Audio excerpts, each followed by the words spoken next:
आप सब जानते हैं कि भगवान राम और रावण के युद्ध के दौरान कई तरह के भयानक हथियारों का इस्तेमाल हुआ था। पर क्या आप जानते हैं कि भगवान राम ने लंका पर हमला करने से पहले ही ब्रह्मास्त्र का इस्तेमाल किया था और एक बहुत बड़े इलाके को रेगिस्तान में बदल दिया था। आज हम आपको बताने जा रहे हैं कि भगवान राम ने ब्रह्मास्त्र का इस्तेमाल कहाँ किया था और उसका कितना भयानक असर हुआ था।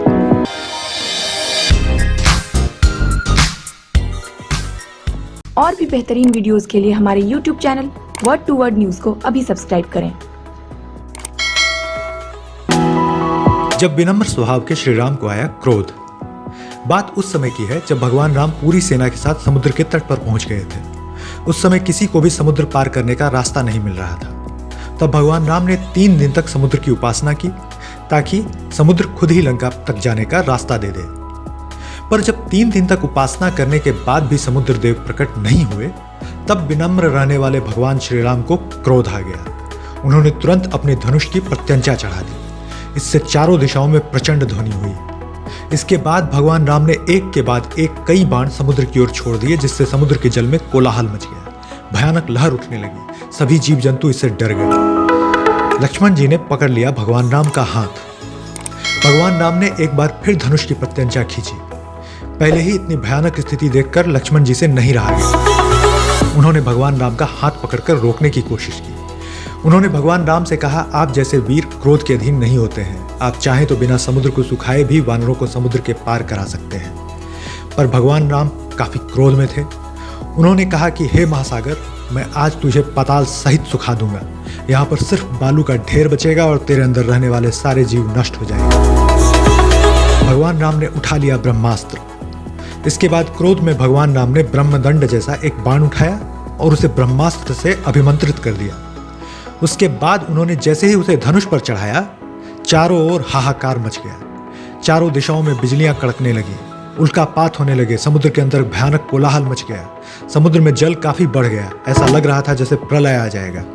सारे जीव डरे हुए थे। तभी समुद्रदेव वहां प्रकट हो गए। उन्होंने भगवान से शांत हो जाने के लिए कहा और अपनी व्यवस्था बताई। उसके बाद उन्होंने ही समुद्र पार करने का रास्ता बताया। उन्होंने ही बताया कि भगवान राम की सेना में नल और नील नाम के 2 वानर हैं जो पुल बना सकते हैं। भगवान राम ने एक पूरे देश को बना दिया रेगिस्तान। जब समुद्र ने लंका तक पहुंचने का रास्ता बता दिया, तब भगवान राम ने समुद्र से कहा कि मेरे धनुष पर चढ़ा हुआ बाण अमोघ है, इसे वापस नहीं लिया जा सकता। अब इसका क्या करें? तब समुद्र ने बताया, उनके उत्तर में द्रुमकुल्य नाम का एक देश है जहां बहुत ही पापी लोग रहते हैं। उनके पापों को मैं सह नहीं पा रहा हूं, इसलिए इस बाण से उस देश पर प्रहार कीजिए। तब भगवान राम ने बाण को उस देश की ओर संधान कर दिया। वह भयानक बाण जहां गिरा, वहां की भूमि रेगिस्तान में बदल गई और बहुत विशाल गड्ढा हो गया। इस हथियार का असर पूरी तरह से परमाणु बम की तरह था। जिस जगह वो गिरा, उस जगह के सारे जीव नष्ट हो गए और वहां पे पूरी तरह से पानी सूख गया और एक बहुत बड़ा विशाल रेगिस्तान बन गया। इसका असर आज के परमाणु बम की तरह ही था। इसलिए कई लोग ब्रह्मास्त्र को परमाणु बम जैसा ही एक हथियार मानते हैं। तो दोस्तों, कैसी लगी यह जानकारी? अगर आपको यह वीडियो पसंद आया है तो इसे लाइक कीजिए और दोस्तों से शेयर कीजिए और हमारे YouTube चैनल को जरूर सब्सक्राइब कर लीजिए। फिर मिलते हैं एक नई जानकारी के साथ। तब तक के लिए नमस्कार। अगर आपको हमारा ये वीडियो पसंद आया है तो इसे जरूर से जरूर लाइक करें और हमारे YouTube channel word to word news को सब्सक्राइब करें।